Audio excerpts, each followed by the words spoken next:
बिस्मिल्लाहिर्रहमानिर्रहीम। स्टूडेंट्स, आज जो हमने अप्लाइड केमिस्ट्री का टॉपिक पढ़ना है that is manufacturing of sodium carbonate. Sodium carbonate को आज हमने सिंथेसाइज करना है, इंडस्ट्रियल लेवल पे उसकी प्रिपरेशन करनी है। तो उसके लिए नॉर्मली जो मेथड यूज किया जाता है that is Solvay process. Earns solvent ने ये प्रोसेस दिया था, उन्होंने 1861 के अंदर ये मेथड इंट्रोड्यूस करवाया था जिसको हम सॉल्वे मेथड के नाम से जानते हैं, और इसके जरिए हम सोडियम कार्बोनेट प्रिपेयर करेंगे इंडस्ट्रियल लेवल पे। सोडियम कार्बोनेट यानी Na2CO3 जो कि एनहाइड्रस फॉर्म में हम इसको सोडा ऐश भी बोलते हैं, और हाइड्रेटेड फॉर्म में हम इसको वॉशिंग सोडा बोलते हैं। इसकी मैन्युफैक्चरिंग के लिए जो हमारे पास रॉ मटेरियल है, सबसे पहले हमारे पास सोडियम क्लोराइड की हमें जरूरत पड़ती है, अमोनिया गैस, वाटर और कैल्शियम कार्बोनेट यहां पे हम यूज करते हैं। कैल्शियम कार्बोनेट इसलिए यूज करते हैं क्योंकि हमें इस सॉल्वे प्रोसेस के थ्रू सोडियम कार्बोनेट प्रिपेयर करने के लिए हमें कार्बन डाइऑक्साइड और कैल्शियम ऑक्साइड दोनों की जरूरत पड़ती है। तो इस वजह से हम इन दोनों का एज अ सोर्स हम किस चीज को लेते हैं, कैल्शियम कार्बोनेट को, जिसको हम बहुत ज्यादा टेम्परेचर तकरीबन 900 to 1100 डिग्री सेंटीग्रेड पे हम इसको हीट करते हैं, तो ये डिकम्पोज हो जाता है कैल्शियम ऑक्साइड और कार्बन डाइऑक्साइड के अंदर। अब यहाँ पे हम इसके रिएक्शंस और इसकी जब हम मैन्युफैक्चरिंग देखते हैं, इसकी स्कीमेटिक डायग्राम के थ्रू हम इसको समझने की कोशिश करते हैं। तो इसके रॉ मटेरियल में आपके पास सोडियम क्लोराइड, अमोनिया, वाटर और कैल्शियम कार्बोनेट है। तो उसमें जो सबसे पहले हमने रिएक्शंस देखने हैं वो क्या है कि अमोनिया, कार्बन डाइऑक्साइड और NaCl, इन तीनों को हमने वाटर के साथ रिएक्शन करवाना है। अगर आप इसके रिएक्शंस देखें तो जब अमोनिया रिएक्शन करती है वाटर के साथ तो आपके पास बहुत ही स्ट्रॉन्ग बेस, आपके पास अमोनियम हाइड्रोक्साइड बनती है। इसी तरह जब कार्बन डाइऑक्साइड वाटर के साथ रिएक्शन करता है तो आपके पास वीक एसिड, कार्बोनिक एसिड बनता है। और जब आपने सोडियम क्लोराइड को वाटर के साथ रिएक्शन करवाना है तो हमारे पास एक्वस फॉर्म में आपने सोडियम क्लोराइड को प्रिपेयर करना है जो कि 30% होता है। अब एक्वस फॉर्म में सोडियम क्लोराइड का जो सोल्यूशन होता है उसको हम ब्राइन बोलते हैं। तो एक्चुअली हमने ब्राइन को यूज करके सोडियम कार्बोनेट की प्रिपरेशन करनी है। उसके लिए हमारे पास जो सबसे पहला चैम्बर होता है जिसको हम अमोनिया एब्जॉर्बर चैम्बर बोलते हैं। अब इसके अंदर आपने क्या करना है, सबसे पहले जो आपने ब्राइन प्रिपेयर किया है उस ब्राइन को इंसर्ट करवाना है। अब ब्राइन जब आप अमोनिया एब्जॉर्बर के अंदर इंसर्ट करवाओगे और यहां से आपने क्या करना है, अमोनिया भी इंसर्ट करवानी है। यानी अमोनिया एब्जॉर्बर चैम्बर के अंदर आपने दो चीजें इंसर्ट करवानी है। कौन सी दो चीजें? एक तो आपने अमोनिया गैस इंसर्ट करवानी है और दूसरा आपने ब्राइन इंट्रोड्यूस करवाना है। ब्राइन क्या होगा? सोडियम क्लोराइड का एक्वस सॉल्यूशन होगा जो आपने इंट्रोड्यूस करवाना। तो अब इस चैम्बर के अंदर आपके पास तीन चीजें होंगी टोटल, एक अमोनिया गैस, एक आपके पास सोडियम क्लोराइड और एक वाटर। टोटल तीन चीजें जो होंगी, उन तीन चीजों के कॉम्बिनेशन को, मिक्सचर को हम नाम देते हैं अमोनिकल ब्राइन का। यानी जब ब्राइन और अमोनिया आपस में मिलते हैं तो उसको क्या बोलते हैं? अमोनिकल ब्राइन का। अब यहाँ पे आपके पास इस अमोनिया चैम्बर के अंदर या अमोनिया एब्जॉर्बर के अंदर आपके पास अमोनिकल ब्राइन बन जाएगा। वो अमोनिकल ब्राइन फिल्टर होके ये अमोनिकल ब्राइन आ रहा है, और यहाँ पे अगर हम देखें तो अमोनिकल ब्राइन क्योंकि लिक्विड फॉर्म में होगा तो उसको हम ऊपर से इस चैम्बर के अंदर इंट्रोड्यूस करवाएंगे, और जो कार्बन डाइऑक्साइड है वो क्योंकि गैस है तो हम उसको नीचे से इंसर्ट करवाएंगे। यानी अमोनिकल ब्राइन लिक्विड फॉर्म में ऊपर से नीचे आएगा, कार्बन डाइऑक्साइड जो है वो नीचे से ऊपर जाएगा। कार्बन डाइऑक्साइड आपने बनाई कैसे? यहाँ पे मैंने अभी भी बात की थी थोड़ी देर पहले कि जो कैल्शियम कार्बोनेट है that is source of carbon dioxide and calcium oxide. यानी हम अगर कैल्शियम कार्बोनेट को हीट करें बहुत ज्यादा टेम्परेचर पे तकरीबन 900 टू 1100 डिग्री सेंटीग्रेड तो वो टूट जाता है, वो डिकम्पोज हो जाता है इन दो चीजों में। अब वो जो इतनी ज्यादा हीट दी जाती है वो जिस भट्टी के अंदर, जिस किल्न के अंदर कैल्शियम कार्बोनेट को डिकम्पोज किया जाता है उसको हम लाइम किल्न का नाम देते हैं। अब हमने 1100 डिग्री सी टेम्परेचर पे जब इसको हीट करवाएंगे तो आपके पास कार्बन डाइऑक्साइड प्रोड्यूस होगी। कार्बन डाइऑक्साइड आएगी इस चैम्बर के अंदर। अब इस चैम्बर के अंदर दो चीजों ने आपस में रिएक्शन करवाना, एक वो अमोनिकल ब्राइन जो लिक्विड की फॉर्म में ऊपर से नीचे आएगा और एक कार्बन डाइऑक्साइड जो कि कैल्शियम कार्बोनेट को हीट करने से बनी थी वो गैस की फॉर्म में हमने नीचे से इंसर्ट करवानी है। तो आपके पास जो रिएक्शन होंगे वो क्या होंगे कि जब आपने अमोनिया को वाटर के साथ रिएक्शन करवाया था तो अमोनियम हाइड्रोक्साइड बना था, कार्बन डाइऑक्साइड ने वाटर के साथ रिएक्शन किया था तो आपके पास कार्बोनिक एसिड बना था। यानी इस चैम्बर के अंदर आपके पास ये दो चीजें बनेगी। ये दो चीजें कैसे बनेगी?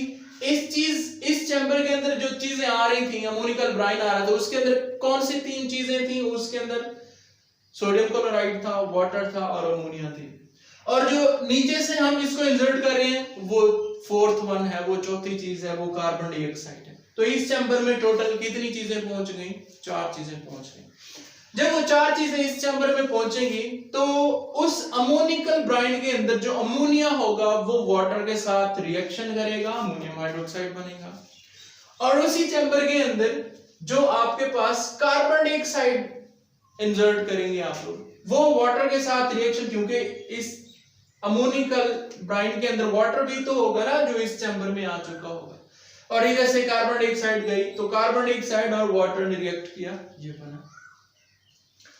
इसी तरह जो थर्ड चीज यहाँ पे प्रोड्यूस होगी वो ब्राइन होगा, वो सोडियम क्लोराइड और वाटर का मिक्सचर, ये नहीं आपके पास aqueous solution of sodium chloride.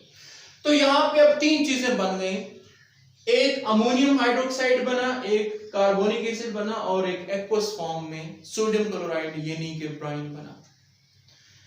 अब यहाँ पे इस चैम्बर के अंदर क्योंकि ये एसिड है, ये बेस है, तो एसिड बेस रिएक्शन होगा, यानी इस चैम्बर के अंदर बनने वाला एसिड और बेस आपस में रिएक्शन करना शुरू कर देंगे।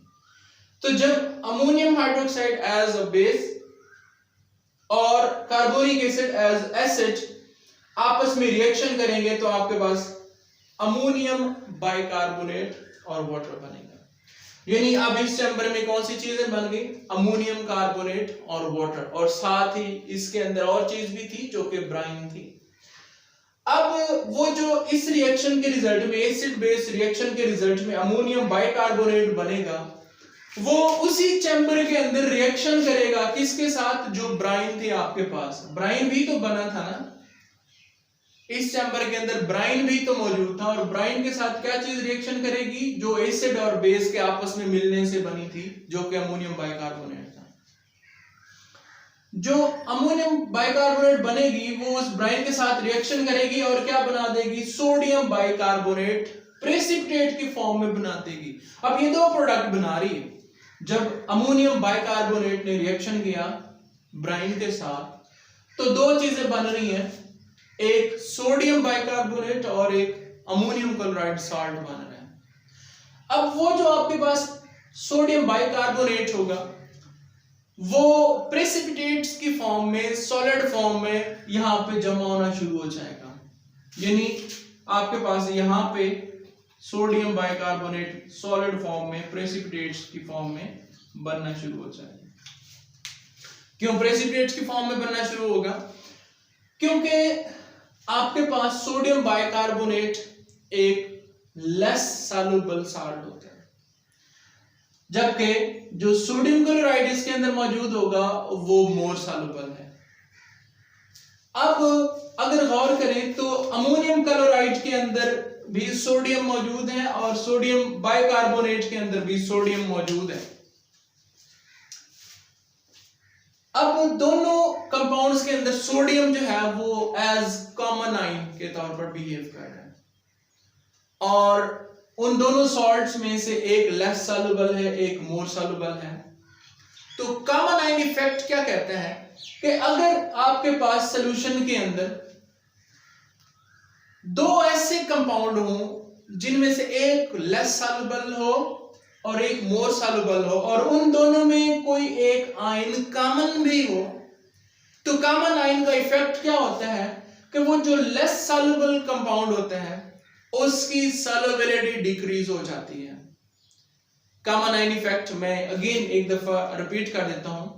कॉमन आयन इफेक्ट क्या कहता है कि अगर दो ऐसे कंपाउंड्स का आपके पास मिक्सचर है, सॉल्यूशन है, जिसके अंदर एक कंपाउंड जो हो वो लेस सॉल्युबल हो और एक जो हो वो मोर सॉल्युबल हो, तो और उनके अंदर कोई एक आयन कॉमन भी हो।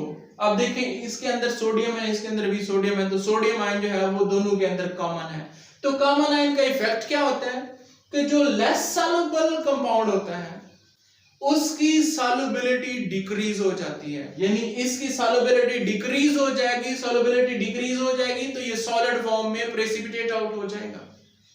तो इस वजह से कॉमन आयन इफेक्ट की वजह से जो ही अमोनियम बाइकार्बोनेट ने सोडियम क्लोराइड के साथ रिएक्शन किया तो रिजल्ट में कौन सी दो चीजें बनी, सोडियम बाइकार्बोनेट जो कि सॉलिड फॉर्म में और अमोनियम क्लोराइड यहां पे बनेगा। अब जो आपके पास यहां पे सोडियम बाइकार्बोनेट बना है उसको हम फर्दर क्या करेंगे, हीट करेंगे, जिससे हमारे पास सोडियम कार्बोनेट बन जाएगा। यानी जो यहाँ पे प्रेसिपिटेट्स की फॉर्म में, सॉलिड की फॉर्म में हमारे पास अमोनियम बाइकार्बोनेट सोडियम बाइकार्बोनेट बना है, उसको हम यूज करके फाइनली हमारा जो रिक्वायर्ड प्रोडक्ट है वो क्या हम हासिल कर लेंगे, सोडियम कार्बोनेट हासिल कर लेंगे। अब जो दूसरी चीज बनी थी अमोनियम क्लोराइड, वो कहां जाएगी, वो फिल्टर होकर यहाँ पे आएगी इस अमोनिया रिकवरी टावर के अंदर, क्योंकि अमोनिया अब इस प्रोसेस के अंदर जो चीजें इस्तेमाल हो रही है, सोडियम क्लोराइड बहुत ही कॉमन साल्ट है, घरों में यूज होता है, बहुत ही सस्ता मिल जाता है। वाटर भी इसी तरह, ये जो कैल्शियम कार्बोनेट है ये भी आपके पास पत्थर टाइप होते हैं, मार्बल होते हैं, ये भी इजीली मिल जाता है। प्रॉब्लम कहाँ आती है, अमोनिया क्योंकि बहुत ज्यादा एक्सपेंसिव केमिकल है, तो हम क्या करते हैं इस प्रोसेस के थ्रू जो है ना वो अमोनिया को रिकवर कर लेते हैं, ताकि एक ही दफा जो अमोनिया आपने यूज किया है वो रिकवर करके दोबारा उसको यूटिलाइज किया जा सके। तो वो अमोनिया रिकवर करने के लिए हम वो जो दूसरी चीज आपके पास अमोनियम क्लोराइड बन रही थी उसको हम फिर ले जाते हैं अमोनिया रिकवरी टावर के अंदर। अब जो अमोनिया रिकवरी टावर है उसके अंदर यहां से अमोनियम क्लोराइड आएगा और इधर से क्या आना है, इधर से आपके पास देखिए इस केल्न के अंदर आपके पास दो चीजें बनी थी, कार्बन डाइऑक्साइड और कैल्शियम ऑक्साइड।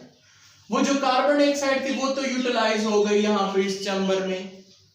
जो बाकी आपके पास कैल्शियम ऑक्साइड जिसको हम लाइम बोलते हैं, चूना बोलते हैं, अनबुझा चूना बोलते हैं, उसके अंदर वो हम जब वाटर ऐड करेंगे तो वो कैल्शियम हाइड्रोक्साइड में कन्वर्ट हो जाएगा। यानी ये जो कैल्शियम ऑक्साइड बना था यहाँ पे उसके अंदर हमने क्या ऐड करना है, वाटर ऐड करना है। वाटर ऐड करना है तो हमारे पास कैल्शियम हाइड्रोक्साइड यानी इसको हम स्लेक्ड लाइम या बुझा हुआ चूना बोलते हैं। अब वो जो स्लेक्ड लाइम यहाँ पे आपके पास कैल्शियम ऑक्साइड, वाटर डाला तो कैल्शियम हाइड्रोक्साइड यानी स्लेक्ड लाइम बना। वो जो स्लेक्ड लाइम है वो इधर से हम वो इंसर्ट करेंगे। यानी अब अमोनिया रिकवरी टावर के अंदर आपके पास दो चीजें आ गई हैं। कौन सी दो चीजें हैं आपके पास, एक आपके पास अमोनियम क्लोराइड है और एक आपके पास कैल्शियम हाइड्रोक्साइड है। तो जब ये दोनों केमिकल्स आपस में रिएक्शन करते हैं तो आपके पास अमोनिया गैस प्रोड्यूस होती है, जो कि दोबारा हम उसको किस प्रोसेस में लाते हैं, दोबारा हम उसको अमोनिया अब्सॉर्बर टावर के अंदर लाते हैं। तो इस तरह सोडियम क्लोराइड जो था वो उसको हमने कैल्शियम हाइड्रोक्साइड के साथ रिएक्शन करवाया, अमोनिया गैस बनी और उसको हम दोबारा अपने यूज में लिया। तो ये प्रोसेस हम कैरी ऑन करते रहते हैं जिससे हम इंडस्ट्रियल लेवल पे कैल्शियम सोडियम कार्बोनेट प्रिपेयर कर सकते हैं। Thanks so much.